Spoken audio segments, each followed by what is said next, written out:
हनुमान और काल सर्प की गुफा, एक दिव्य युद्ध। लंका दहन के बाद जब प्रभु श्री राम के साथ अयोध्या लौटे तो चारों दिशाओं में आनंद की लहर फैल गई। हर ओर जयकारा था, जय श्री राम और पवन पुत्र हनुमान की जय। राम राज्य की स्थापना हो चुकी थी, लेकिन हनुमान जी का मन अब भी सतत सेवा के भाव में लगा रहता। एक रात्रि हनुमान जी ध्यान में लीन थे। तभी उनके ध्यान में एक विचित्र छवि उभरी। एक विशाल काला सर्प जो किसी गुफा में तड़पते नागों को निगल रहा था। सर्प की आंखों में एक ऐसा तेज था जो मृत्यु से भी अधिक भयानक था। और फिर एक करुण पुकार सुनाई दी, हनुमान हमारी रक्षा करो, हम नागलोक से हैं, काल सर्प ने हमें कैद कर लिया है। हनुमान जी की आंखें खुली। वे समझ गए ये केवल स्वप्न नहीं, कोई दिव्य संकेत था। सुबह होते ही आकाश से एक तेज प्रकाश उतरा और सामने प्रकट हुए देवदूत अरुण देव, जो सूर्यदेव के रथ चालक थे। हे वानरवीर, उन्होंने कहा, नागलोक संकट में है। नागराज वासुकी सहित 7 दिव्य नाग बंदी हैं। एक असुर कालसर्प, जिसे ब्रह्मा से श्रापवश पाताल में भेजा गया था, अब जाग चुका है। उसने नागलोक को विष से डंक दिया है। आपकी सहायता ही उन्हें मुक्त कर सकती है। हनुमान जी ने बिना समय गंवाए उत्तर दिया, जहां धर्म संकट में है वहां रुकना पाप है। मैं अभी निकलता हूं। उन्होंने अपनी शक्ति का प्रयोग कर एक विशाल छलांग लगाई और कुछ ही पलों में पाताल लोक के द्वार पर पहुंच गए। पाताल एक ऐसा लोक था जहां प्रकाश डर कर छुप जाता है। वहां की हवाएं भी जहर से भरी थी। हर कदम पर ब्रह्म, माया और छल था। हनुमान जी ने देखा कि पाताल का द्वार एक माया नाग द्वारा पहरे में था।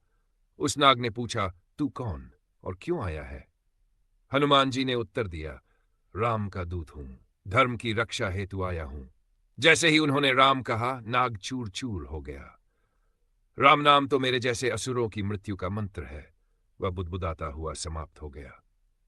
पाताल में प्रवेश करते ही हनुमान जी एक भूल भुलैया जैसी गुफा में फंस गए। हर मोड़ पर उन्हें स्वयं के ही प्रतिबिंब दिखाई देने लगे। कोई युद्ध करता हुआ, कोई क्रोधित, कोई भयभीत। ये सब कालसर्प की माया थी। लेकिन हनुमान जी ने ध्यान लगाया और केवल एक नाम लिया, जय श्री राम। उनकी गदा से एक एक माया टूटती चली गई। गुफा के अंत में उन्हें एक चट्टान पर कुछ नागशिलाएं मिली। वो असल में कैद नागों की आत्माएं थी। उन्होंने करुण स्वर में कहा, हमारी देह कालसर्प की माया में बंद है, केवल आप ही हमारी मुक्ति कर सकते हैं। अचानक धरती कांपने लगी। एक विशाल काला सर्प प्रकट हुआ। कालसर्प, उसका फन 1000 हाथी जितना बड़ा था और उसकी आंखें अग्नि के जैसे लाल। वह गरजा, हनुमान, तुझे किसने बुलाया मेरे लोक में? हनुमान बोले, जहां अधर्म है वहां धर्म स्वयं आता है। कालसर्प ने अपनी पूंछ से पाताल की दीवारों को तोड़ डाला। उसने कहा, तेरे राम तुझे बचा नहीं पाएंगे, देख मेरी शक्ति। उसने जहर से एक ऐसा जाल फैलाया कि हवा भी जलने लगी। महायुद्ध आरंभ हुआ। हनुमान जी की गदा कालसर्प की पूंछ से टकराई। पाताल जलने लगा, अग्नि से भरा आकाश बन गया।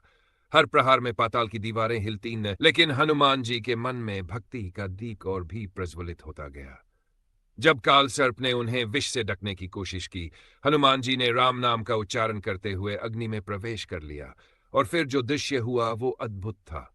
वो जलते हुए अग्नि शरीर में भी अडिग खड़े थे, जैसे साक्षात धर्म स्वयं। कालसर्प पीछे हट गया। तू कौन? वह कांपते स्वर में बोला।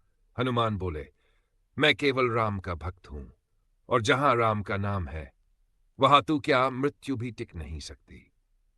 हनुमान जी ने कालसर्प को पकड़कर उसकी माया को नष्ट कर दिया। नागशिलाएं फिर से जीवित हो उठी। नागराज वासुकी ने उन्हें प्रणाम किया। हे पवन सुत, आपने न केवल हमारी मुक्ति की बल्कि हमारी आत्मा को भी राम भक्ति से भर दिया। देवता प्रकट हुए। इंद्र, वरुण, अग्नि सबने मिलकर हनुमान जी का सम्मान किया। हनुमान जी बोले, जिसे शक्ति चाहिए उसे पहले भक्ति पानी होगी। राम नाम से बड़ा कोई अस्त्र नहीं, और जब संकट हो तो सबसे पहले अपने भीतर के भय को हराओ। उस दिन से नागलोक में रामनवमी के दिन विशेष आरती होती है। जय जय जय हनुमान गोसाइन, कृपा करहु गुरुदेव की नाइन। ये कथा केवल युद्ध की नहीं, आत्मा के बल की है। हनुमान जी आज भी हमारे भीतर है। जब हम अन्याय के सामने खड़े हो, जब भीतर डर हो, तो बस एक नाम लो, जय श्री राम, और फिर देखो कैसे संकट स्वयं भाग जाता है।